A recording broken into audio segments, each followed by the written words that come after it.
Soccer training in Nairobi. Here, a combination of foot skills and determination could mean a ticket out of poverty. 16-year-old Bilha Osang is one of the up-and-coming talents at the Mathare Youthsports Association, or MYSA for short.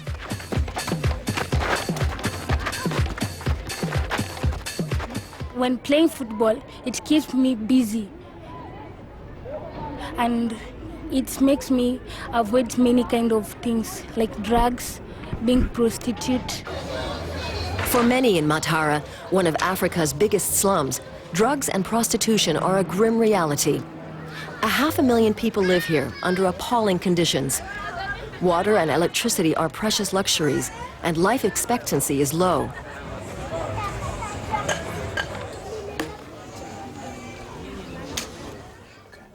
The day begins at 6 a.m. for Bilha. She lives with her parents and 6 brothers and sisters in a tiny hut with just 10 square meters of space. It's a tough life, but Bilha is still better off than most of her teammates.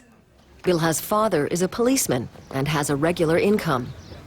She's also lucky enough to attend secondary school. An academic year costs around 90 euros, a fortune in Mathare, where the average monthly income is under 20 euros. The money for Bilha's education comes from MYSA. Her dream is to become a doctor. I would like to do biology especially, and chemistry first. I have to do it very hard, and I have to practice very hard.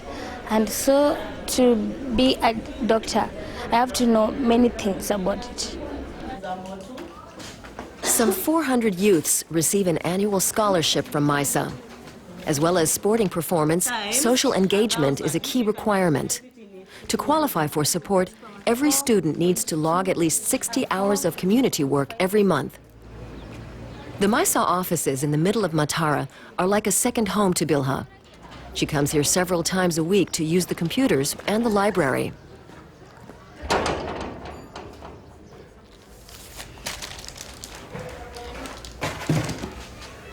It's here she takes care of the younger neighborhood children, helping with their homework and reading them stories. Members is wolves, and they have been divided. I'm a storyteller to them, and after telling them the story, I have to tell them more about the story and how the story means, and how they can avoid something from that story, and how they can take good care of themselves. Bob Monroe founded the Sports Association more than 2 decades ago. The Canadian came to Nairobi as an aid worker. Looking to give young people in the slums a new chance at life, he decided to use sports as a motivation tool.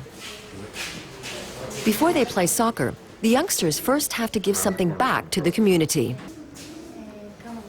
The youth come, and one of the first things they do is have to walk up and down the field, clearing the glass and rocks and bottle tops and that have accumulated since the last match. And they learn early on, if you want something to happen, then you make it happen. You don't wait for other people to do it for you. Now almost 20,000 youngsters are part of the program and make up around 1,000 teams. MYSA also promotes sport for the disabled, who are often the victims of discrimination and exclusion in Kenya. MYSA workers are also active at a juvenile prison on the edge of the city, where many inmates are under 10 years of age. Here the same rules apply: work before play. One boy gives a talk about AIDS and the pitfalls of crime. I just feel common sense. Afterwards, they all play soccer like normal kids. The teamwork tends to be higher in our teams than other teams that we play.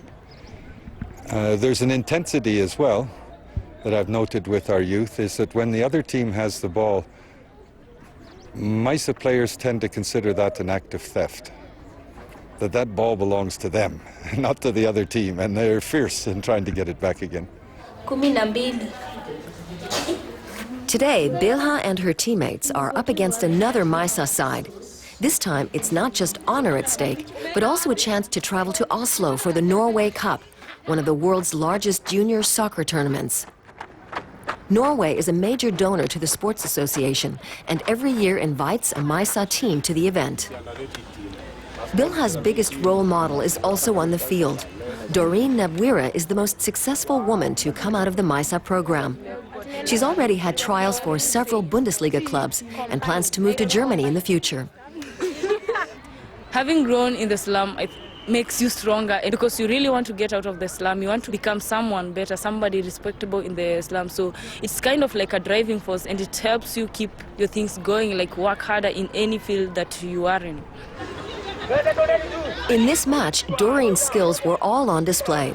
She controlled the midfield and helped set up 3 goals for her side. For her part, Bilha was effective in defense and rarely lost a challenge.